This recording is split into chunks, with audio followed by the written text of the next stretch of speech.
They got really good food. All right, we'll call this meeting to order. Can I get a motion, please, that the agenda for the July 17th, 2018 regular meeting of council be adopted as presented? So moved. Councillor Chenard makes that motion. Any questions, comments, or concerns? Hearing none, all those in favor? Motion carried. Can I get a motion, please, that the minutes of the June 19th, 2018 regular meeting of council be adopted as presented? Make it so. Councillor Bevan makes that motion. Any questions, comments, or concerns? Hearing none, all those in favor? Motion carried. We have no public hearings tonight. We're going to move straight into delegations. I'd like to welcome the Friends of the Edson District Fieldhouse Society to come up and make their presentation. If I can get you ladies maybe to introduce yourselves, and then we'll just go around the table quickly.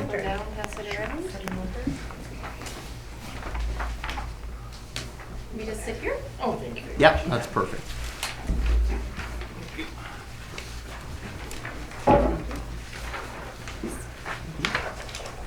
So I'm Andrea Rushfeld. I've been the chair of the society for a couple years and a member for about 7 years.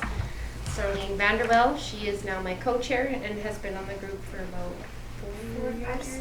And we also have Ivan Strang with us today, who has been a member since before this committee existed. So we're just here to present for the new town councillors who maybe don't know the history of our group, what our group has done, where it came from, where we're at now, and to find out what our role can be moving forward. So I'll just quickly go through what I've prepared here and what you can follow along on your sheets. So in 2006, the town of Edson commissioned the Paul Conrad Facility Study Needs Assessment, which was presented to town council, and the cost of that was approximately $97,000. In 2009, the formation of the Fieldhouse Ad Hoc Committee was an initiative of the Community Services Board on recommendation of then town councillor Kevin Zahara. In November 2009, the first draft of the Edson and District Fieldhouse project was created. In 2010, Work in Garrick was hired, so they are a design, construction, engineering facility out of Edmonton, and their phase 1 design cost $16,000. In 2010, members of that committee did facility tours in a bunch of different communities of similar and larger size to gather ideas for our own Edson facility, and they came up with a list of 40 items. In 2011, Town Council unanimously voted to give the committee $85,000 for the architectural drawings, costing and other associated expenses. In 2011, the Design Phase 2 project cost $92,000.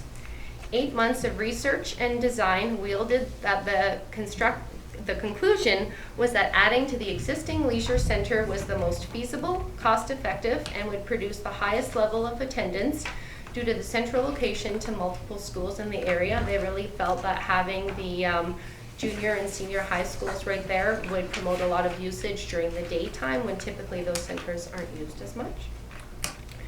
In July 2012, the ad hoc committee officially became a society. Shortly afterwards, the society began promoting the idea of the field house, attending events, and we began our sponsorship and fundraising efforts. In 2012, Work in Garrick completed the design as well as a bunch of promotional materials for our group at a cost of $22,000. So the total cost of the original study and the designs, $228,000.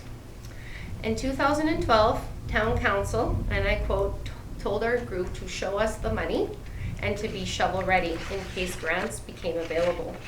Fundraising efforts began, including attendance of the trade show to promote our upcoming fundraising event and our society. In October and November 2012, the Business Support Network conducted a study of their members, and they unanimously supported the construction of a multi-use rec facility. In September 2012, we hosted the Wedding Dress Beer Fest fundraiser and raised $24,000, keeping in mind that the concept of the field house was just a concept at the time. So that's the amount of community support we had behind us. In 2013, we achieved charitable status. In June 2013, we had another large fundraising event called Viva Las Fieldhouse, and we raised another $23,000. In 2014, then Talisman Energy, now called Repsol, sponsors the naming rights of the current leisure center for $2.1 million, and the intent was that money to be put towards a new facility. This money has been received and utilized by the town of Edson for our current leisure center. From 2012 to present, we have been gathering information regarding construction, design, funding, and operations for multi-use rec facilities, including some of our members in the past have actually attended workshops on how to operate these types of facilities at a cost-effective fashion. Multiple donations and letters of intent for sponsorship have been received, and you can see at the end of the letter how much money we have and how much money has been promised. In 2017, the town of Edson and Yellowhead County did a joint survey regarding cultural and recreational needs. In March 2017, the society representatives, we met with CEO Mike Derricott and Jim Deshotel, Director of Community Services, who suggested that the Fieldhouse Society donate their current money towards equipment for the concept of the indoor playground at the rec center. So that's the idea that we had discussed, that we felt at the time would be something very positive for our community when we weren't sure how soon in the future something like a field house would be. That idea never came to fruition. In April 2017, WMC was brought on by the town and county, and they conducted the community services stakeholder and community workshops and toured our local Edson facilities. The results were overwhelming that a multi-use rec complex was desired by our community members, and we did not have the opportunity to look up the cost of that service. In April 2018, the multi-use facility memorandum of understanding between the town of Edson and Yellowhead County and creation of the steering committee occurs. The steering committee repeats facilities tour of nearby recreation complexes. In June 2018, following the announcement of the MOU, some of our members met again with Mike Derricott and Jim Deshotel. We wanted to find out what was going on with this memorandum of understanding and find out where things were at. And we were told that this was going to begin construction within the year. In a new location, then was initially proposed with brand new plans and the concept to include potentially a pool and arenas, as they felt that renovations to our current facility would potentially cause excessive disruptions in service, and requested that perhaps the Fieldhouse Society money could be used for a land use survey for the Griffith Park area. So that information was presented to our committee, and the concerns raised at the time was the potential costs associated with starting from scratch, the concern associated from deviating with the original concept of building onto the leisure center because of the location, and what role our society would play.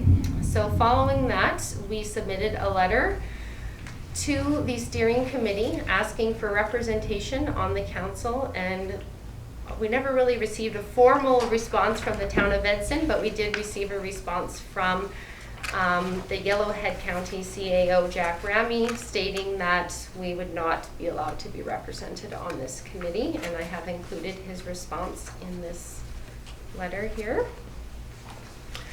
So that's kind of just a brief summary. It doesn't really capture the 10 years plus amount of effort and enthusiasm our members have had for this concept. We're very excited for what the potential is, and we just want to know how we can be involved. So the questions we have that we're not expecting answers today, but we'd like you to consider, is why was our group created and funded if all of the efforts, research, and concept drawings have been disregarded and discarded and then duplicated anew? Does the steering committee plan on accessing any of the 10 plus years of previous information amassed by our group? Are fundraising efforts planned to tap into our generous local community and businesses for new sponsorship opportunities? Will there be follow-up to previous funds committed for this project? So at the bottom it says missed opportunities. There is one typo, but that's $469,000 that was previously promised by local citizens and businesses that may or may not be there at this time. How will existing donors of the $195,000 that we have be recognized? What is the plan to mitigate operational costs associated with a large facility such as the one proposed? Do any of the current steering committee members have experience and the time for fundraising and grant applications? Is the town and county able to actively solicit funds and host fundraising events? What role do you see the Fieldhouse Society playing in the future? Do we continue to exist? We can't really just continue to send in annual reports that say that we've done nothing.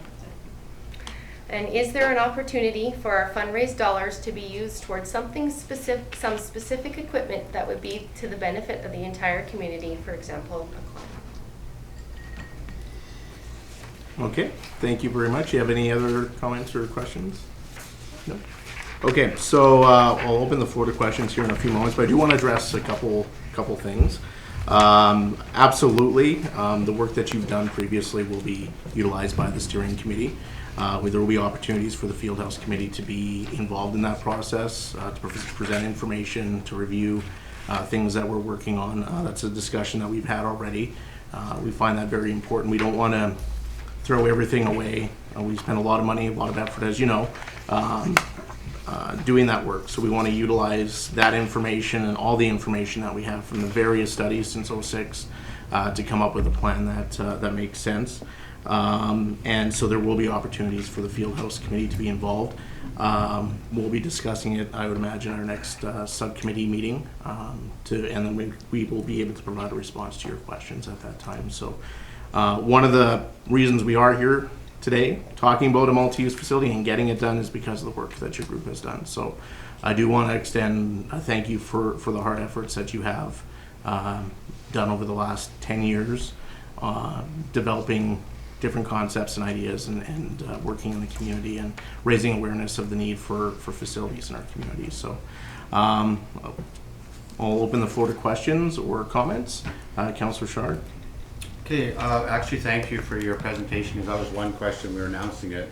I personally thought what happened to the Fieldhouse group. So your 9 questions are all very valid. I have one question that I've asked the other group too. You want to be, like if we're building a multi-purpose, you want to be part of the building and not a standalone, is that correct? What? Okay, so you're like your Fieldhouse group is part of the multi, so the other group that was here asked the same question. You're looking to be part of the new proposed building, correct? We didn't have a specific space. Yeah, it was just The whole building for as a whole. It's recreation. the whole idea, it's the concept. Yeah. but- So the answer is yes, you're willing to be Yes. part of this. Because like as far as the other 9 questions, some are very, I'd have to echo what's already said in the room. Definitely as the project proceeds, we want you to be part of it, but there's a steering committee, because we can't just open it up, we'll never get done. So the steering committee will advise council of what's going on as we're planning the location. So I'm kind of shocked that we're donating money towards surveying, but nevertheless, I believe the money that you have raised should and could be part of this new project. Yes. How it bails out, we don't know. But yes, so thank you for wanting to be involved in the building. Just further to Councillor Chard's point, we're still pretty early in the process, but when it comes to the fundraising components, obviously we're going to have a plan in place and making sure that people are recognized if they have or will be contributing money. Councillor Bell. Thank you, ladies. As you know, I've been involved with that well before I got on council here and that, and we did do. I'd just like to say that your missed opportunities here, as I've been going around the area here, different places with work and stuff like that, I've had companies approach me now that we are looking to build a multi-use recreation complex. I won't say the company's name, but they have approached me and said they have money available for the field house. All we have to do is once it gets up and running, we have to ask for it. I will supply the names to the mayor afterwards, you know, when we get to that point, we talk to council here and that. And they are out there, and there is some other people that did donate here, will donate again, and stuff like that too. I was a bit surprised here too with the request that we spend this money on land survey for the Griffiths Park area. We haven't picked an area. I know some people really want to go there, but we haven't picked an area, so I was really surprised to see that.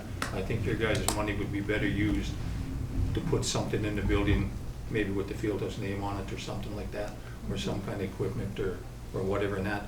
I don't think it should go for, we as a town can pay for that ourselves and do our own surveys with the help of the county, and that is my opinion. There definitely was more money on the table back when we started, but people said, I can't give you money if it's not an officially sanctioned project, which is understandable, right? Or they couldn't put it in the books and then carry it over from year to year. And the until, economy's like- changed a lot too, so that's Yes, gonna have an impact that- too, so. I know at one time, we probably set a goal of raising $5 million for it, and I believe if it would have been built back then, we could have raised the $5 million easily, I think we and said that, for sure, Yeah, I think for sure, and that, so. So I guess our question is, there will be opportunities to ask and to fundraise. So who, do you see us playing a role in doing that? Or are you gonna do that? Well, I That's thi- what we wanna know yeah. moving forward, is what role do you Yeah. see us playing? And clearly, you know, your questions here are very valid. That's a discussion the subcommittee will have to have. And then we can say, okay, this is how you really can support this effort to get Yeah. where we want to get Because we this thing wanna built, support, right? we definitely want to support. We don't wanna be an us and a you and a them Yeah. and a. No, We definitely wanna not. help and Yeah. support, or not, just Yeah. let us know. Yeah, no, community involvement is I think very important in order for us to be successful in completing this project. We need buy-in from the community, and that's why we're making some of the decisions that we're making today. Some tough choices that people aren't liking too much, to ensure that we have the funding available to operate a new facility and get what we need for this community. So, Councillor Wilkinson. Thank you. Through the chair. I'm one of the 8 people on the committee, so definitely we can give you answers to these. And I would like to thank you for the work you've done. And that information that you've gained in 10 years, what we need in this community, can't be bypassed as far as I'm concerned. And I think we've got the queen of fundraising already. I went to that wedding dress thing and it was just so much fun that certainly, if you're willing, I'm sure that there will be a use for this, because it is going to be quite costly for us all. And I hadn't realized you'd gone to workshops about cost-effective operation. So that information is very interesting too, because that's going to be one of the bigger things when we're finished, definitely. And I just remember when I first came on council, we did talk about that business support network where they definitely wanted a pool, was one of the first things, and then the walking track. And the same thing we got with our last survey that we did with the county. So it sort of zeroes us in a bit as to what people want, but I think there's lots more that we can find out. Yeah. But thank you for your efforts and persisting. Yeah. Thanks. Councillor, do you have another comment? I'll go to Councillor Sorensen Go ahead, first. and ask later. Great presentation. Thank you for the history behind your society. I just want to commend you guys for the proactiveness and initiative that you're taking today. It would have been very easy for any volunteer in town to just sit back knowing that there's already MOU for funding this facility. You don't need necessarily to fundraise, but you are taking that initiative. And I just want to commend you guys for that. That's amazing. Thank you. Councillor Bevan. Just an idea, ladies, that we had such fun with the 2 festivals we put on. If we decide to shut down the recreational complex, maybe we do another fundraising there and say, let's have a closing out ceremony or something. It would be great to garner excitement for it again by having an event, a fundraising event, and say we didn't go away. Now we're Yeah. Yeah. here to work together and finally put a shovel in the ground. So Yeah. I know people would come out to it and that, because history with you guys and that is still strong. Just for the record, I'm not wearing any dresses, but. Tutu. Yeah, Councillor Byer.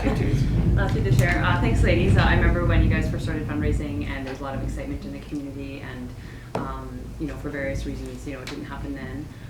But if there's any way that we can help bring that excitement back, I think you guys definitely could help play a role in that, whether that's through fundraising or just talking about it. I would certainly appreciate, with my role, to have the information that you guys have already gathered for 10 years. I don't think we need to continue reinventing the wheel on that. As long as it's valid information, then I certainly would appreciate, being able to have that too. Councillor Curry. Thank you. Through the chair. Also, thank you for the history. It's really somebody newer to the community. It's great to see it. Just adding to what Councillor Byer said, do you guys have anywhere that we could see the information that you guys compiled? Do you have a website? Do you have we don't have a website. We have the promotional items made by Work in Garrick, like the conceptual drawings. Yeah. And then the sponsorship packages, and then they had like a scribbler that had the breakdown of every room, and then there was even a cost analysis that, I'm not kidding, it said like we will need 400 electrical boxes Yeah. It's like, oh my gosh, that's Very a very detailed. detailed. So yeah, that's what we were kind of wondering, like, what do we do with this stuff? How do people see it? Do we, and that was actually before my time, so I don't know a lot about it, but I have a huge box of stuff at my house. So yeah, if you want it for the next steering committee, I could. Yeah, one of the key parts of the steering committee is we've directed both administrations to come together to develop a RFP for a consultant to gather all that information and come back with a design that's going to work with everything that we want. And that will be looking at that information in particular. And I know that we've had discussions about ensuring that we're not throwing away all that data and starting from scratch. So that'll be something that that consultant will look at and bring together from all the various studies that have been completed.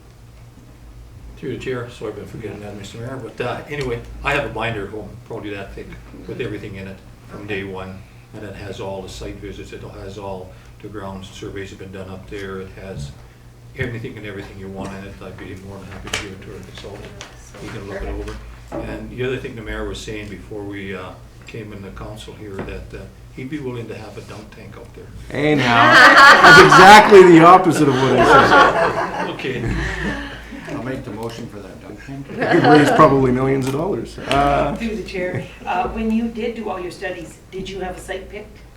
It was the existing leisure center. So the current plans from where came Garrick use the current pool and arenas as their basis, and they built around it. So their plan involved building into the existing parking lot and using the two ideas were putting the parking lot on the other side or annexing Water Tower Park and closing the road down, which we actually approached Holy Redeemer about, and they were quite in favor with, and using Water Tower Park as the parking lot. Some people didn't like the entrance being on this side of Pine Grove. They thought it should stay where it is, but that's maybe just because that's where people think it is now. And then the design also included not having a new pool now, because our group was very clear on cost containment and only adding stuff that we didn't currently have. We had a pool, we had arenas, we needed a walking track, gymnasium, studio, fitness, those types of things. And then the plan specifically left a spot to add on to the pool down the road. Okay, thank you for that. All right, we are getting tight for time here, so one Okay. final comment. Actually, I did talk to Robert from Workman Garrick when he was out here for Mary Bergeron School, and he had seen that we were going to do a multi-rex facility, and he said there's a way to put a pool on there right now and keep our other pool running until it's built with a field house and tie it on. That'd be a lot less dollars than that. So he already has ideas if we decide to. He's one of the people that want He to put in. probably would be a good person to come and present to the steering committee in terms of their own information. All right, thank you very much for your presentation. You're welcome to stay if you like, or feel free to enjoy the rest of your evening. Thank you. Thank you so much for your presentation. Before you get wet.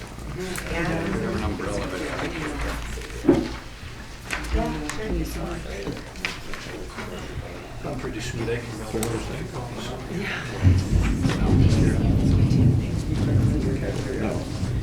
All right, we will move on to our second delegation of the night, Canadian Association of Petroleum Producers, CAP.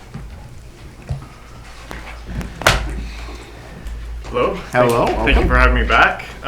So my name is Chris Montgomery with the Canadian Association of Petroleum Producers. And first, just want to start by saying thank you for your continued engagement with us. Really appreciate that over the years and hopefully going forward. And particularly for your interest on the Caribou file, which I'm primarily here to talk about tonight as a follow-up to some information that we sent out a couple months ago. And then hopefully I have time. I want to make a couple more general comments on the state of the industry and where we see the industry association going forward. So as you're aware, we've been engaged with government on the issue of caribou habitat management for quite some time and range planning associated with that. We've had two what I would say are substantive requests from the stakeholders that we've been talking to over the last couple of years. And the first is socioeconomic analysis of the impact on the oil and gas sector. And then the second is more detailed solutions going forward. It's taken us some time to get that information together. I think that's a reflection of the complexity of the file itself. but also the diverse interests of the various members that we have at CAP, based on their geography and their size and other factors within the membership. But we've finally gotten a degree of alignment there that we can talk about. So I'll start, make a couple comments on the socioeconomic impacts of caribou range planning. For us, we haven't looked at the proposed draft range plan the province put out in December from a socioeconomic standpoint, simply because that plan didn't contain a lot of detail, so it's therefore difficult to put that kind of analysis forward. We also haven't looked at the worst case scenario, which would be if the federal government were to come in with an emergency protection order and shut out any form of development in those ranges. What we have looked at is the status quo today and what our proposed solutions would bring forward. So first I'll say that, as I mentioned before, about 23% of Alberta's land base is covered by caribou herd territory. And we estimate the value of oil and gas resources below that surface footprint of the caribou to governments to be in the range of $1.5 trillion.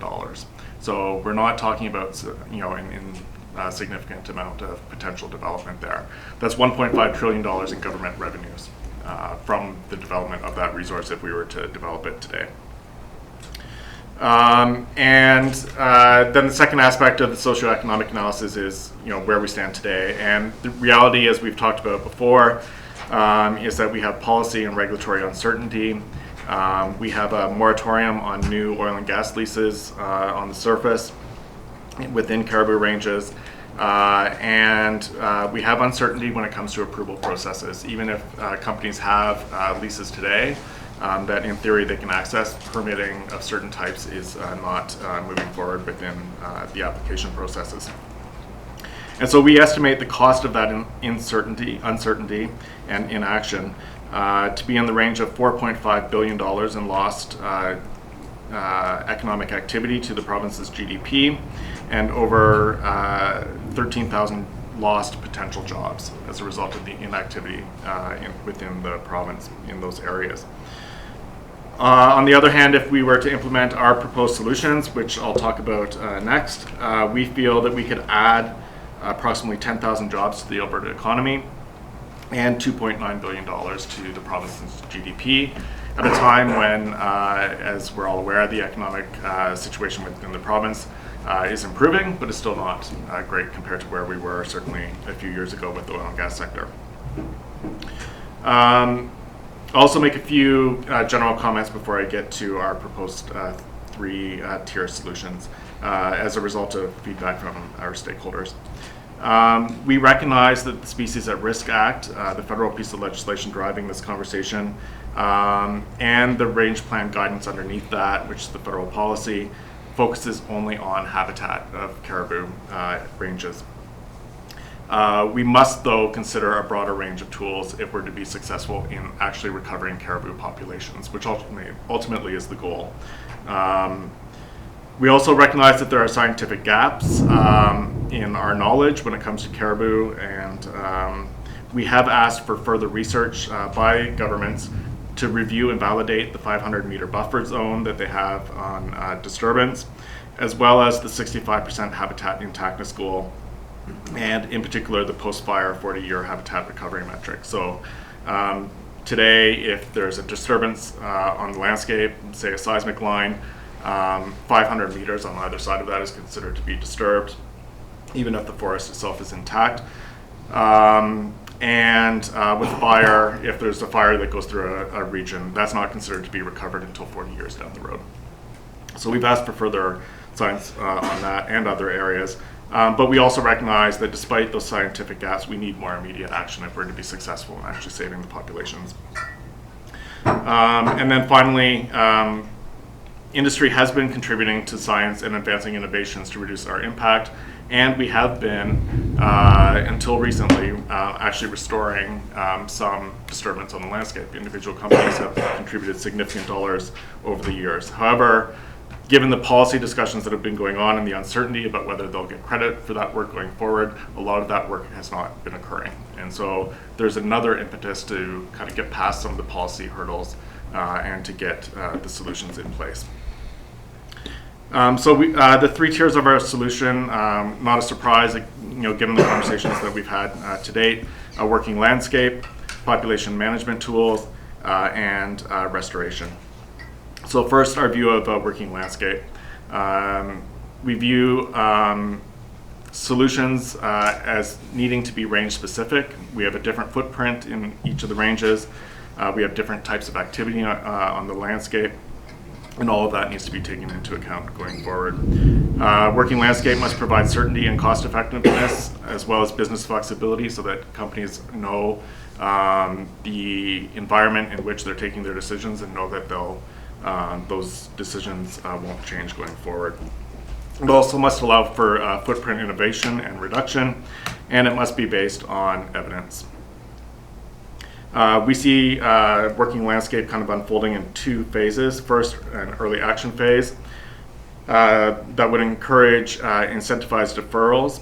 So a producer could, in the most critical areas today, defer activity on their leases without seeing a penalty from government in the form of additional cost and rents.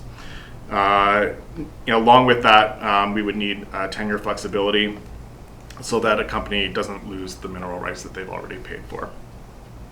Then the second aspect of early action would require some voluntary restoration on the part of industry, but that needs minimum standards to be set by government and some form of incentivization and recognition for that work. Second phase we see as integrated land management. So this concept broadly is for companies work together to minimize their footprint. This is particularly critical in this area in the Little Smoky and Allapech ranges, where you can have up to 6 tenure holders on the same surface footprint. So that would allow companies to make business-to-business relationships and agreements to reduce their footprint on the surface. It allows for efficient use of land and for minimal disturbance. We also support, in the Little Smoky Allapech, regional access management plan that looks to optimize linear corridors for large infrastructure, so roads, pipeline corridors, transmission lines, that sort of thing. Down the road, once we get this sorted out sector by sector, expanding integrated land management to include other sectors, other industrial sectors, but also other land users such as trappers and so forth. When it comes to habitat restoration, we're asking that the government prioritize restoration based on the following. So first, making sure that the early work that's done is in areas that create the greatest potential success for caribou. Early restoration focus on areas with the least conflict with development plans. So it does not make sense, for example, to restore a seismic line in an area where a forest company is going to cut in a couple of years. And we are also asking for the use of what we're calling functional and ecological restoration in areas of immediate risk. So this would not involve full tree planting in the short term in some of those areas, but would look at putting up other physical barriers to the movement of predators, such as mounding, felling trees across the line, and so forth. From an implementation standpoint, we're looking for shared costs among users as well as the province and the federal governments. Both the province and the federal government have said that they are prepared to contribute dollars to restoration, but have not been clear on the amount or the form that that would take. We're also asking that any restoration program be managed by a third party, as directed by a multi-stakeholder group, to ensure that it's done fair and in alignment with the principles that are set by policy. And then finally, on implementation, we're asking that funds that are currently collected from industry with respect to wetland policy be directed towards seismic restoration in those wetlands. If habitat restoration is a priority, doing that restoration within wetlands is the most difficult to access and also the most costly. Since government's already collecting funds there, we feel that some of that should be directed towards habitat restoration for caribou populations. And then finally, a couple comments on population measures. As I've articulated to you before, we are supportive of a pilot-based rearing facility to ensure that at a minimum, cows and calves are contained within a facility for a period of time before being released back into the wild to give calves the best chance of success.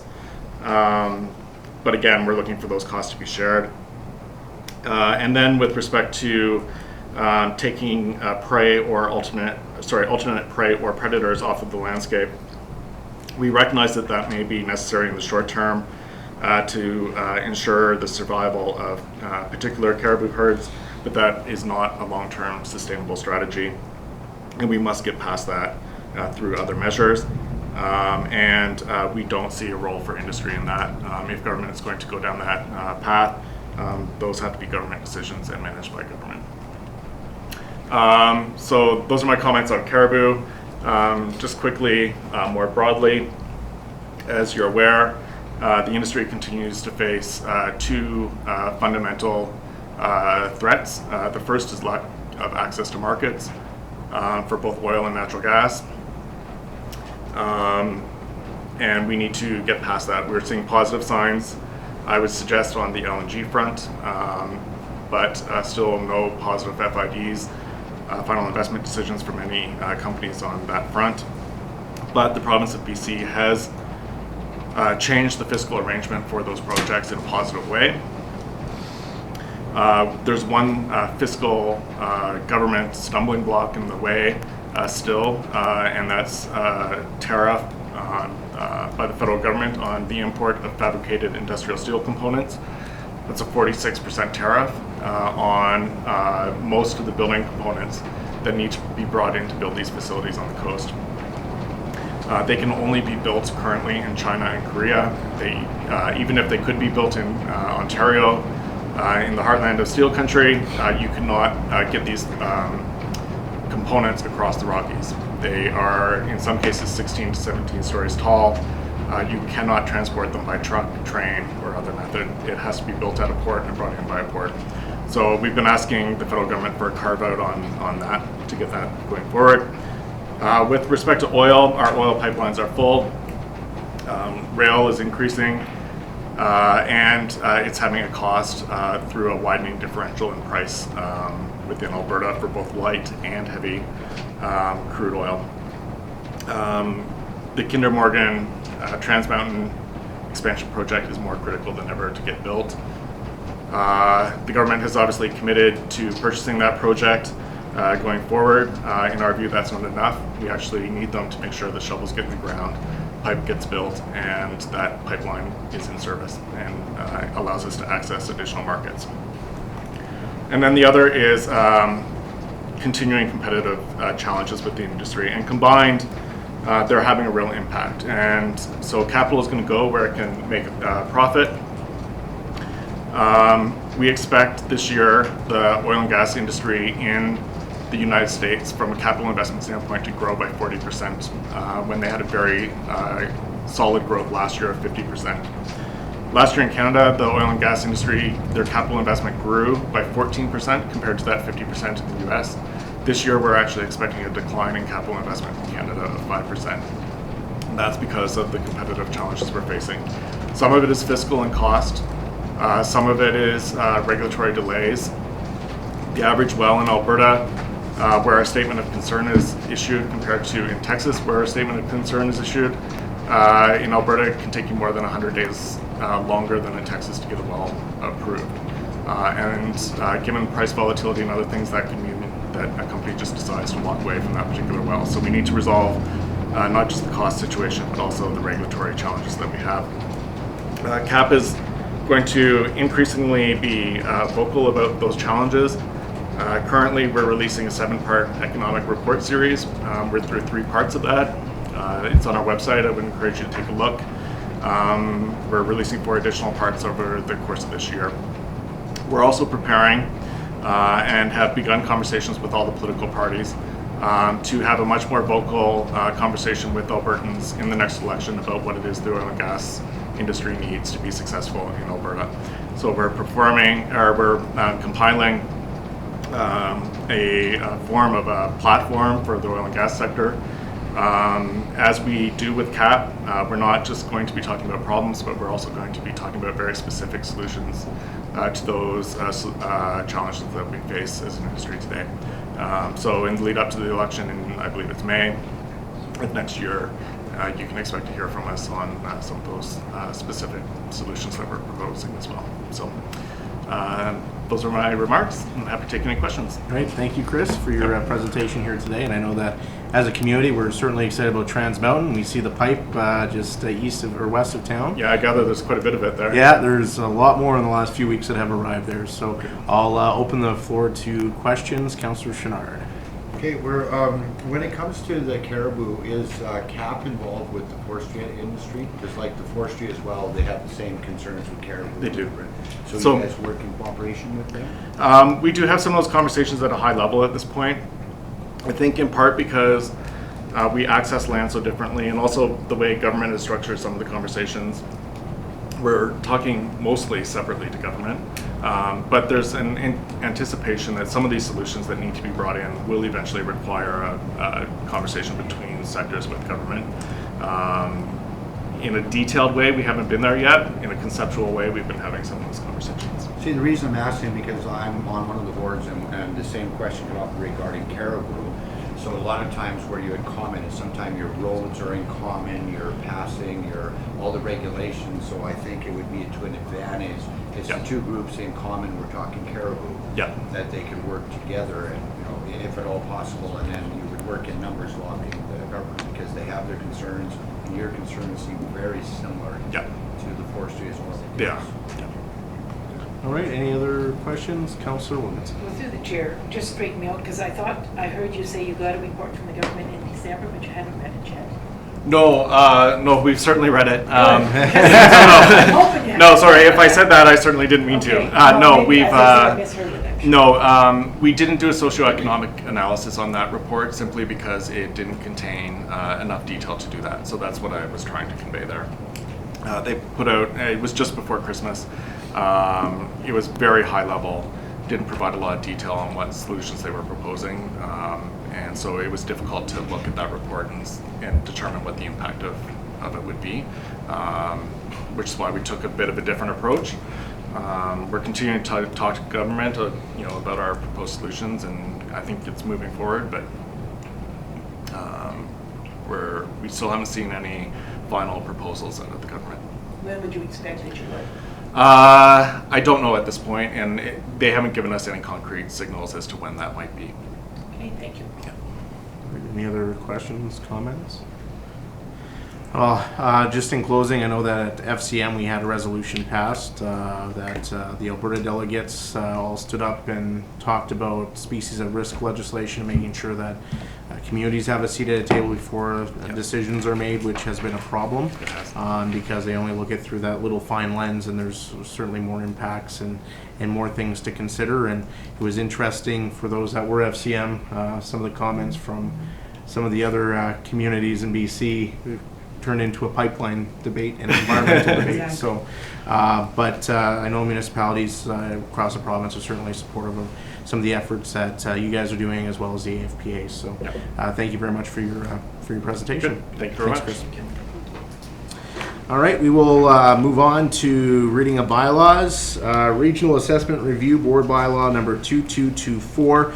Can I get a motion, please, that council give first reading to bylaw number 2224, being the Regional Assessment Review Board bylaw? I'll start it. Councillor Chenard will make that motion. Can I get all those in favor? Motion carried. Can I get a motion, please, that council give second reading to bylaw number 2224? Councillor Wilkinson makes that motion. Any questions, comments, or concerns? Hearing none, all those in favor, motion carried. Can I get a motion, please, that bylaw number 2224 be placed for third reading? Councillor Curry will make that motion.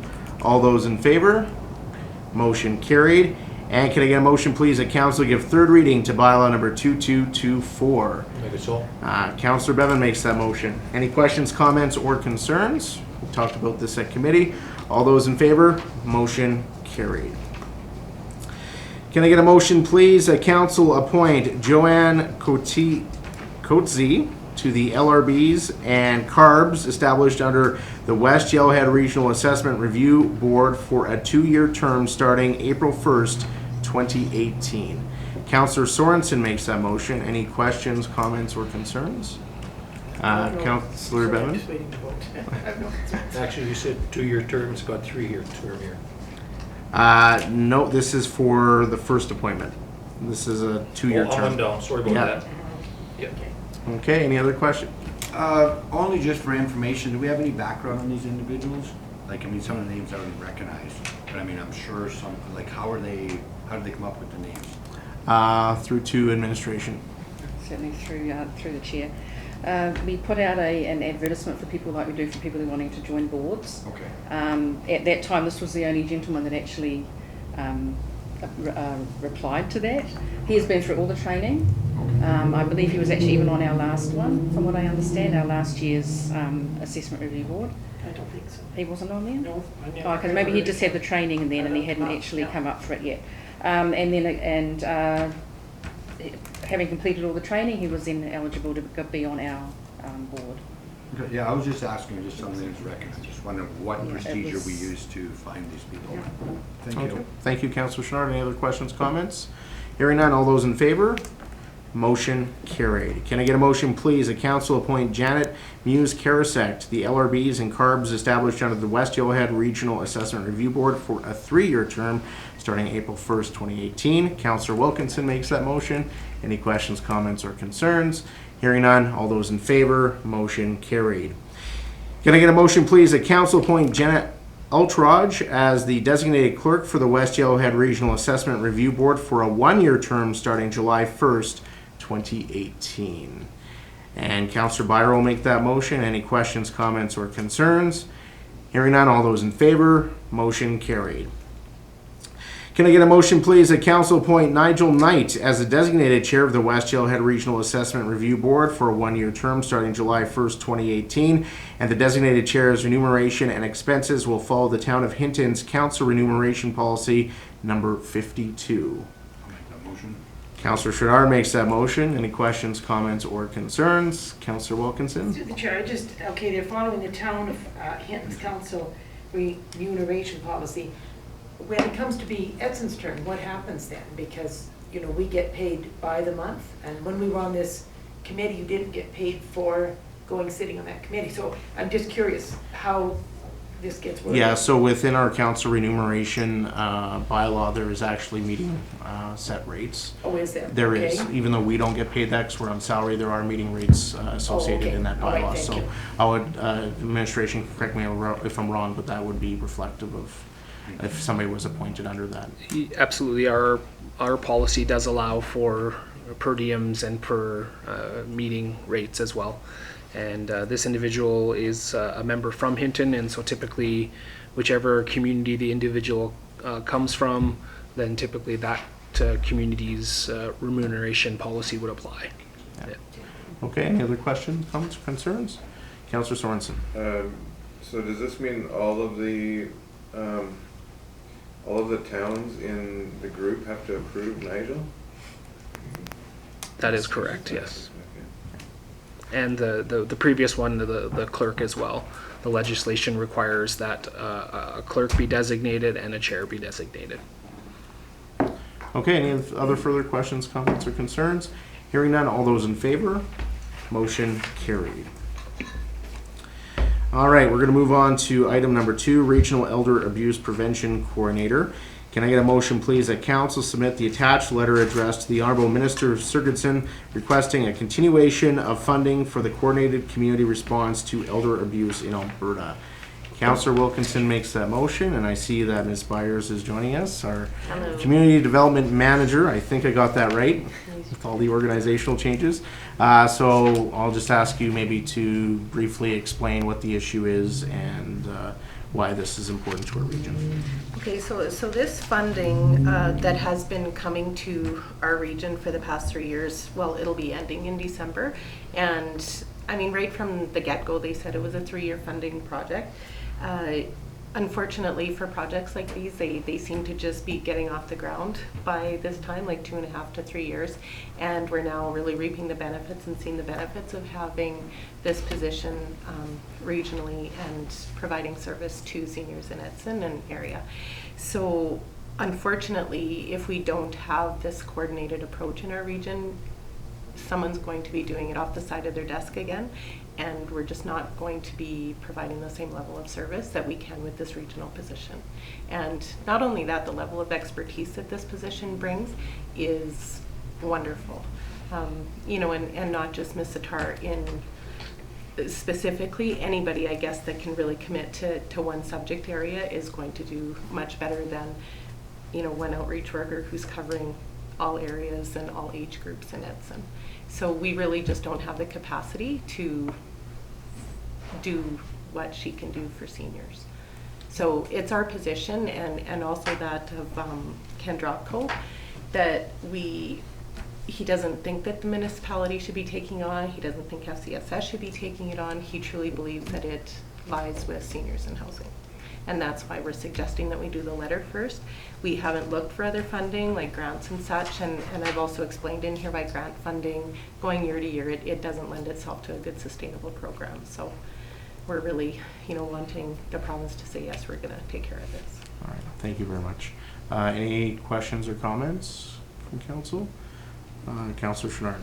Okay, on there, where it says the 2 towns, so if it doesn't go through them, would cost $15,000 to each approximately? Yeah, because Hinton and Yellowhead County are all getting service from this regional position. Okay, because presently we have an employee doing this through the funding, correct? Yes. Okay, Yeah, is that- Charlene Sitar, and she's based in Hinton. And she's full-time or part-time? She's half-time. Half-time. So Yeah. what the province is suggesting that we shouldn't be doing it, they should be doing it, so I wonder would they be prepared to? No. The grant funding is ending that the province has Correct. paid for. Right. So then it's gonna become it's downloading onto the municipality. Right, and that's because I heard part of your comment saying that it should be part of the Minister of. Yeah, seniors in housing. Right, senior Yeah, in and that's housing. where that funding's coming from right now, Right. but that is ending in December. Right, because I am fully supportive of it, because I agree, if we don't have that person, then it's gonna sit on someone's desk as an extra job and the importance of it. Yeah. So I'm fully supportive letter, I just want a few clarifications, thank you. Thank you. Any other questions or comments? Councillor Through the Wilkinson. chair, needless to say, I'm supportive of the letter, and I think it's one thing that we can start with.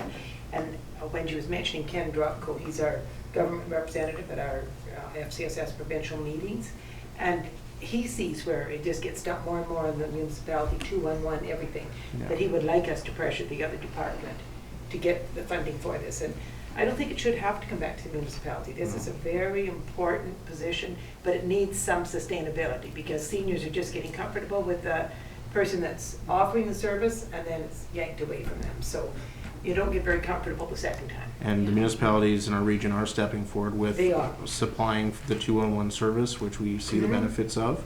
And And many other municipalities are not in the Exactly. province. Mhm. so I would suggest that in our letter, we do indicate that the municipalities in the region are already trying to support government efforts and supporting seniors. Like you mentioned, this is typical government. Put a program in place, 3 years, funding dies, and then just as the program's actually doing what it's supposed to be doing, it ends, and then who picks up those pieces? So I think this is a great first step, and thank you for bringing it forward. And I know Ms. Sitar did a presentation to us here a few months ago, and you can certainly see the need. You see a lot more elder abuse and that sort of thing happening in our communities. So, all right, hearing no other further questions, comments, or concerns, I'll call the question. All those in favor? Motion carried. Thank you, Ms. Byers. Can I get a motion, please, that in accordance with Section 98 of the grade crossing regulations, council declare the regular obstruction of the grade crossings at Ansel Tower Road, 54th Street, Landfill Road, and Wilmore Park Road a significant safety concern to the town of Edson, and Councillor Sorensen will make that motion. And maybe if I can get CO Derica just to overview why we're making this particular motion based on a letter that we received from our MP. Thank you. Yeah. So this has been an issue in our community for 1911, is that when Edson? There's obviously the railroad is the reason Edson exists, but and obviously we receive significant benefits for industry and others, but there's a few crossings in particular that have become problematic with significant blockages that can last up to 45 minutes. With residents and businesses struggling for access, which would include emergency services and other transportation such as the school buses and those types of things. And so as the community, both members of the public, residents, businesses, worked on this, we know railways are under federal jurisdiction, and so they worked with our local MP, Mr. Aglinski, for now the last couple of years to try and make some progress on this. It has been returned to us that the process under the current legislation is, as is presented to council now, that the municipality must declare a safety concern with a crossing, and we spent several months recording. This would only, I would suggest this would only be a small portion of the actual blocking of the crossing, but a good cross-section of times and length of blockages at these various crossings as the support for the declaration that administration is recommending to council. All right, thank you. Any other questions, comments? Councillor Wilkinson and Councillor Through Chenard. the chair, I would just like to add in that paragraph, when you talk about, in addition, the children on the bus routes are late for school, that they also have the potential of freezing to death while they wait for 45 minutes on the other side, if their parents left for town or something and left them waiting for the bus. I mean, it is actually a life and death issue, as well as if you had a heart attack on that side. But kids could be out there waiting, and to me, it's absolutely unacceptable. Councillor Chenard. And then Yeah, I Councillor- would just like to say I'm in fully support of this. This has been a long going. Many of councils for many years have battled this, so I'm just trying to think, are we really going to gain? I want this letter, but I know our MP has been fighting for us, so I'm hoping it's supportive because this has been a huge ongoing. And you're right, when it comes to health concerns, if you get caught on that side of the track, and if you got to get through, so fully supportive. Let's write this letter. I mean, it's been a long-going issue. I have to comment since 1911, when it's gone in, but it's been gone and it's been ongoing. So fully support. Let's go after them and help support our MP to maybe get it resolved.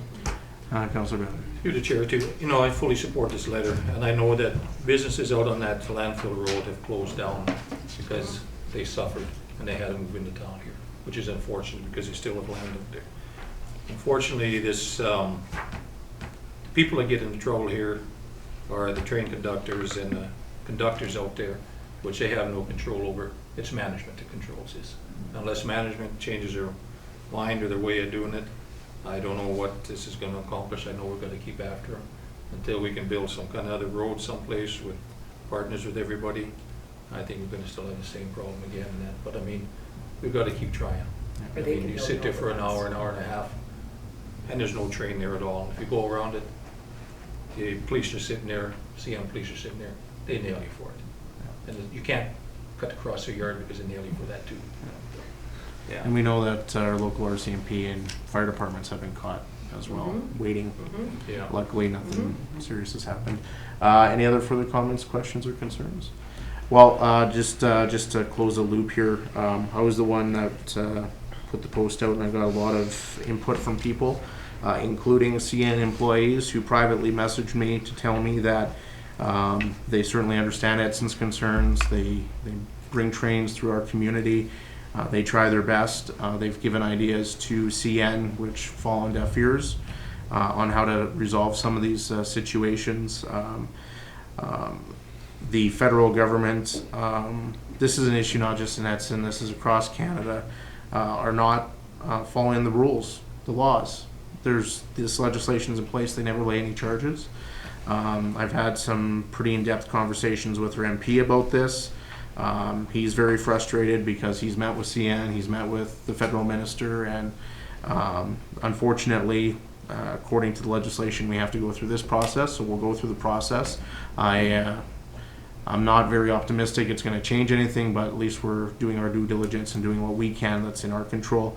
At the very least, I hope this will allow us to start a conversation about maybe CN and the federal government providing funding for an alternative access for sure for Landfill Road. I think that's our primary concern, is there's only one way in, one way out. So fully in support of this, and it's very frustrating, especially in the last couple of weeks. There's been problems with the arms being down when there's no trains around, and if I was a resident on the other side, I'd probably lose my mind. So I hope that we see some action from the federal government on this. So this through to administration. So after we pass this resolution, we'll be sending a letter to the federal minister outlining these concerns. Correct?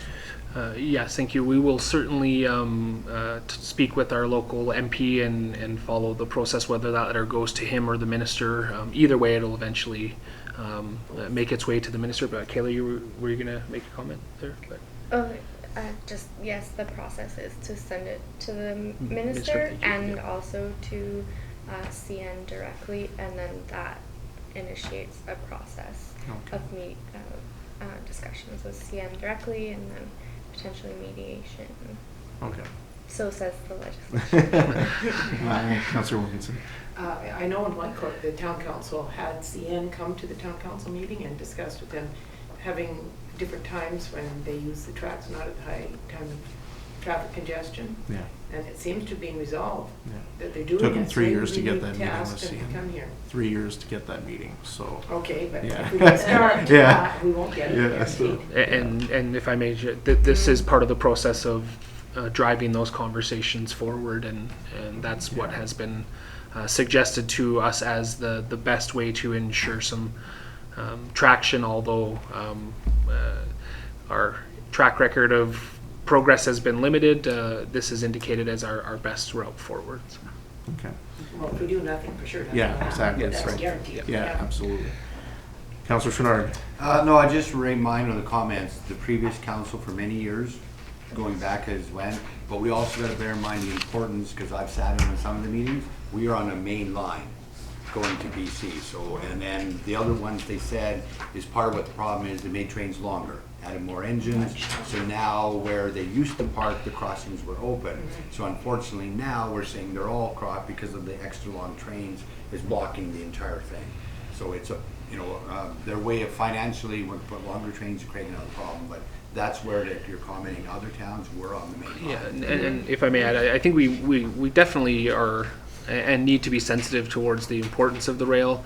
Yes. We have important stakeholders in our community, the forest industry, who need those trains more than ever to get their product to market, and have 1 million linear feet of lumber waiting to get on trains. And so this is not about stopping rail traffic. It's about seeking mitigation of these situations in as mutually agreeable way as possible. And I think at this point, the frustration really stems from the fact that we just don't feel that we've been engaged as a stakeholder, and that the impact it's having on our community has really not been a relevant concern, certainly in recent years, to this process. All right. Sorry, just one more thing. Councillor Saying Wilkinson. that everybody needs CN. CN is also making money on this. So then it's their time for safety to build an overpass or do something as well. It's a two-way street. Right? It's not just that we need them, they need us too. Yeah, no, and yeah, absolutely, and that's why I say like mutually agreeable and beneficial situations. And I think that honestly, the most likely situation is not a huge significant change to the way the trains operate. It's alternative access to that area is the most realistic outcome in my opinion. But. All right. Call the question. All those in favor? Motion carried. Can I get a motion, please, that Council Direct Administration to engage Grand Yellowhead Public School Division and Living Waters Catholic Schools Regional Division number 42 in the creation of a minimum 3-year funding agreement for the Edson RCMP School Resource Officer position. I'll go to Councillor Curry this time. Yeah, go ahead. Councillor Curry makes that motion. Any questions, comments, or concerns? I'll Just one quick thing to add here. I just wanted to add that generally speaking, the 50% that is allocated there as the town of Edson, we would just just also suggest that Yellowhead County, as our partner, in particular through revenue sharing and the other great contributions they make to our community, that they be just recognized as partners in that project as well. Yes, So, absolutely. Councillor Bevan. Yeah, I like this here and that. We have talked about this before, even the last council and that. And I believe what Constable Sarah does in the schools is very good, as you can see on social media, and what she does with SEAT. We sit on the SEAT club there with all her positive ticketing. She does stuff like this and that. And also this will give Staff Sergeant Peter King, he knows now that he'll be able to have his officer dedicated to this for 3 years. He wouldn't have to keep trying to put somebody in there, bring it back out. And this summer months, you know, this constable could still be involved more so going for a full year and not just be trying to figure out who he's going to throw there and that. I like this 3 years. I think it'll work great. I've seen good stuff by what the RCMP is doing. I've talked to a lot of kids in that. They love it. They see her, they run up, give her a hug. They like it, so yeah, it's a good deal. All right, any other comments, questions, or concerns? Councillor Curry. It's okay. Had to think. It's been a hot day. I would just echo that totally support this. Working with the youth all the time. I've seen it with the past couple officers that have been in this role, how important it is, and definitely the consistency. I think the consistency for the youth, it grows and it's more effective when we can have a consistent member, and that can only happen with consistent funding. Right. So I think it's a really good idea. Thank you. And through to administration, I understand that up until this point, one of our general duty positions has been allocated to this. This would allow Staff Sergeant King to apply for another position, right? yes, thank you. So Staff Sergeant King undertook this program initially 2 years ago under the existing resources of the detachment on a trial or pilot basis, after which the municipalities and the school divisions partnered to fund it for this last year. But yes, this would free up an additional position at the detachment for general policing. Perfect. And I know that Staff Sergeant King has spoken about how much youth crime has been reduced since the creation of this position. So that's going to have long-lasting impact. So I think the long-term viability of this program is really, really important. And I'd be happy with a 5-year agreement, but 3-year is probably more doable at this point. So if there's no other further questions, comments, or concerns, I'll call the question. All those in favor? Motion carried. Can I get a motion, please, that council accept the 2017 financial statement for the Edson District Public Library for information? Councillor Byer will make that motion. Any questions, comments, or concerns? Hearing none, all those in favor? Motion carried. We have no sundry items. We're going to move on to council reports, and we'll start with Councillor Wilkinson. Okay, it was a long time ago. On the 20th of June, I did meet with Tanya and Jim, and that was a great meeting, great minds, I think. Okay, on the 27th, at 10 a.m. we had Evergreen meeting out at the county office, and then at 11 o'clock we had a site visit for Evergreen's Foundation at Parkland Lodge. It's really coming along very nicely. If you drive by, you'll be pleasantly surprised. On June 5th, we had coffee with council. I thought it was very successful in the park. The weather certainly cooperated. The 9th, we had our photo shoot. The 10th, we had cow and council at the council meeting. And that's my report. All right, Councillor Bellin. June 20th, we had a tour of the Hinton landfill, and then we met and had our WIR-WMA meeting at Ranchers and that, which was very good in that, and they're putting together an RFP for a 5-year plan coming out. It has now been drafted and has been sent out to us, and they're going ahead with it nowadays. So, 21st, they had a board of directors meeting at Grand Cache with the Community of Futures and the AGM. 22nd, we were invited to the mosque as a deputy mayor to give a speech, and I gave a speech at the mosque, which was really good. There was a lot of people showed up there. It was very, very nice, so it was great. 23rd, Galloway Station Museum was asked to give a speech there too for the Rosevere Ferry on display and the book One Crossing at a Time. and that was really good. There was probably, I think, about 80 or 90 people there.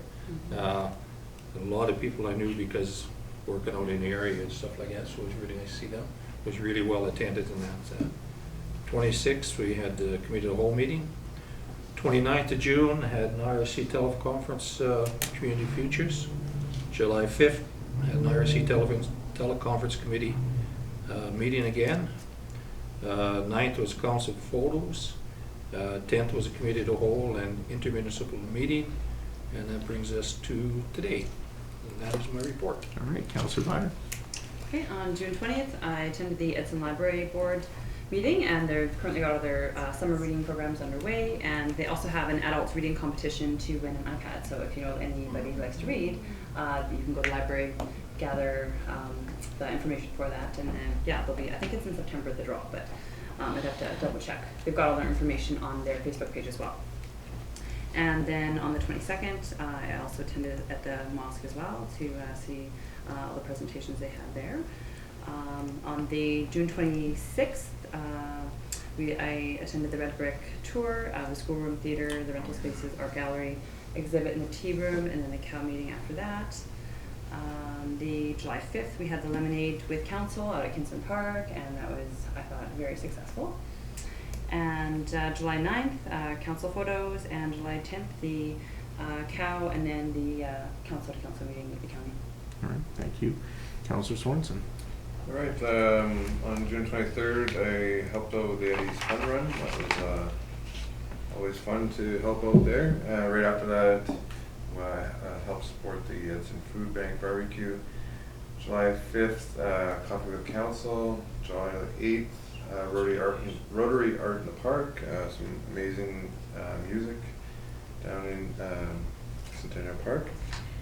July 10th, the Committee of the Whole meeting, and July 11th, just briefly attended the Summer Festival on Main Street. All right. Councillor Curry. Okay, on July 22nd, had also went to the gathering at the mosque. On the 23rd, was also at the Rosevear Ferry at the Galloway Station Museum opening. If you guys have not gone, go and see it. It's really fantastic. On the 26th, also went on the Red Brick tour and the Committee of the Whole. And then council photos on the 9th, and then the Committee of the Whole on the 10th, and the intermunicipal committee meeting that day too. All right, Councillor Okay, July 21st, Community Futures in Grand Cache. 22nd, the mosque. June. Sorry. Oh. You are holding out on me with the time machine, Councillor Shinard? Well, after actually Councillor Wilkinson said that July or June 5th, I have to throw and screw me out. Did I? Oh, sorry. 21st is Community Futures. Oh, no, 22nd. Under the bus. June is 22nd, Mosque, Committee of the Whole 26th, the Red Brick Tour, Coffee with Council, Rotary Sundays in the Park, Council July 9th. She's keeping up to me, that's good. I did the photos, the cow, the inter-provincial things. That's why I'm tired now. All right. For me, tour of the Red Brick on the 26th, and our committee meeting, attended the Parkland Grad on June 29th. That was a lot of fun. July 1st, was asked to give a speech, the Canada Day celebrations, and well, what a phenomenal event, and hats off to everybody involved in putting that on. And fireworks, lots of comments, best ever, and people from out of town were pretty amazed that we had such an amazing fireworks display. Lemonade with Council event on July 5th, which I thought was absolutely fantastic. A lot of great feedback from the community. July 9th, CEO Derricott and I met with representatives of the Library and Recycling Society regarding the new financial disclosure policy. July 9th, council photos as well. July 10th, our committee meeting and our joint council meeting with Yellowhead County. And on July 12th, participated as the mayor for the Youth Interagency Amazing Race for a short period of time, which was really good. I just forgot a very important one. On July 1st, I took part in that challenge, and they gave me a defunct slushy maker. So I was part of that. I challenged the MP, and they wanted to make him one. So that was the Recycling Society that brought this out for a green incentive. So that's why I thought I'd mention it. Both mayors and myself and the MP took part in it, and it was very interesting. And that's why I don't ride a bike anymore. All I right, had to pedal it, it we're didn't- gonna move right along. Financial, can I get a motion, please, that the account listing be accepted for I'll information? make that motion. Councillor Chenard makes that motion. Any questions, comments, or concerns? Hearing none, all those in favor? Motion carried. Questions for media and public regarding items from this council meeting? Go ahead, Ms. Tate. Got a couple. Sure. Mr. Mayor, could you possibly define or clarify the steering committee's role versus public engagement, just so that there's maybe an answer as to why the public isn't involved in the steering committee at this point? Sure. So the MOU was drafted or came to fruition by negotiating, two municipalities negotiating, spent a lot of time. And really it's to guide councils in making decisions regarding this project, and to provide input this, and they're basically tasked with doing the legwork. So the subcommittee will be engaging a consultant, and we'll also be looking for the input through the various reports and the various committees to help make decisions going forward. Plans will be developed, and there will be a consultation phase, I would imagine, with that as well. So, but it's really to be able to make decisions and provide councils with some direction as to how the committee feels the best way moving forward is. This council is firmly committed in moving this project forward as quickly as possible, and we look forward to working with the county on that. The other part of the MOU is this is a full 50-50 partnership with the county. So in order for us to make decisions, it has to have the support of the majority of both councils. My next question is,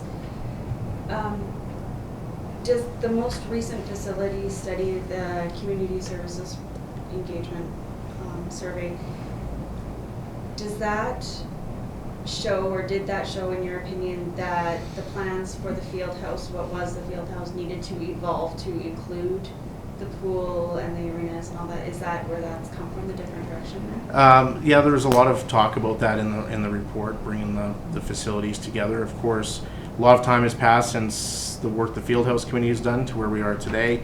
The report shows that we are at capacity within our existing facilities.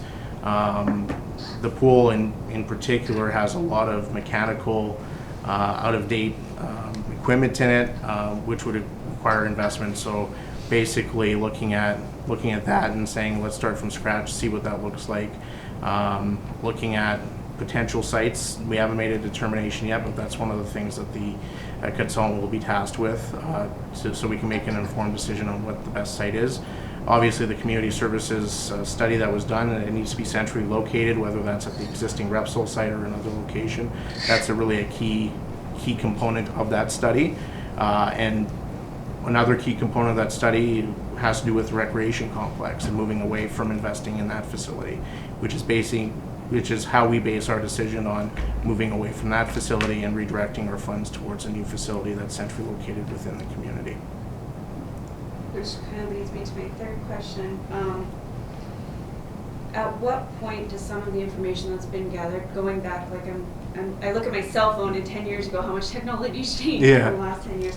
At what point does some of that information that's been already collected become obsolete or out of date?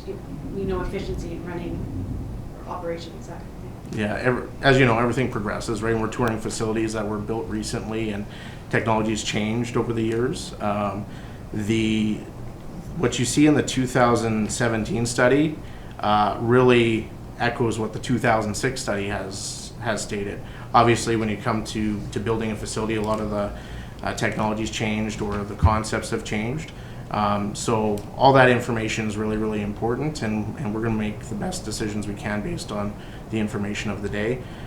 For example, we just toured Clearview. Was it Clearview that we toured that had the flooring, that they poured a cheap floor in, and 2 years later they have to replace it at a big expense? So those are the types of information that is going to be critical when we move forward to make those smart decisions. So we're not cutting corners today only to pay for it twice over a few years after the facility opens. and you look at some of those facilities, some of them work well. There's certain things that are not going to work for our community, and some facilities that we went to had huge open spaces with a huge amount of square footage that isn't being used for anything, and that's something we can't afford to operate. So we got to make sure that we're making those smart decisions. Thank you. I don't know if any of the subcommittee members have anything they want to add on the multi-use side of things. No, I think really you're covering it very well. Pretty well covered it all. Yeah, okay. Perhaps, So- Mr. Mayor, I think it's just really important to remind everyone, and you mentioned it a little bit earlier, is that we're still at a really preliminary stage here. There has been no design, there has been no site selection, and those will be the first parts of the process, reviewing viable sites and getting some information on which is the most feasible, both in terms of location and obviously costs associated with that. Service disruption at the existing facility would obviously be considered as part of that process.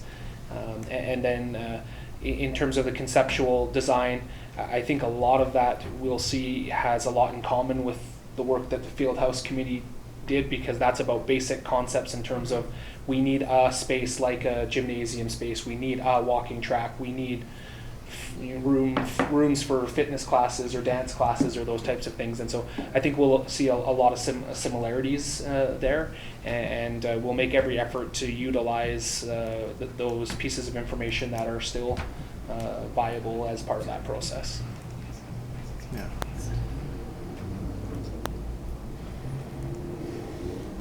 All right. Any other questions?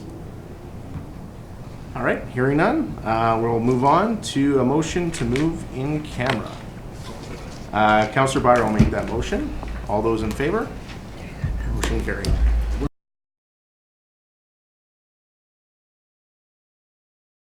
Councillor Chenard makes the motion to adjourn. All those in favor? Motion carried. Thanks for watching.